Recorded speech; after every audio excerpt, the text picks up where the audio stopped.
Hi, I'm Ricky Hudson with Acts of Service Plumbing.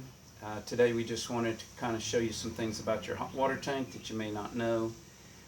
Start off with the main components. You've got your supply lines that come in at the top of your tank, and you should have a shut-off valve up here to be able to shut it off and turn your water off if it's leaking. And then you've got your temperature pressure relief valve here. We call it a T&P valve. And if the tank gets too hot or gets too much pressure, it'll open up and let water go down to the drain. The other thing is where your gas comes in, you should have a shut off for your gas right here that you can shut it off if you have any problems with your tank. And then it goes down to your gas control valve. And the gas control valve, it controls the how hot the hot water tank will get. It has a thermostat on the back of it that goes back into the tank and regulates the temperature. And then you've got your control valve here that controls the temperature. You can set it on 120 all the way up to 160. We don't recommend you going that high because it can cause severe burns.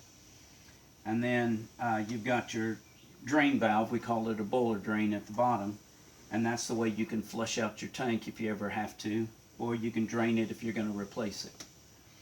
Now, if you're wondering whether or not you should replace the tank, one of the first places to start is right here. This is the manufacturer's plate. It has the model, serial number on it. Sometimes it'll have the date it was manufactured. It'll have the gallons on it. This is a 50-gallon. And tells you what the BTU rating of your tank is as well.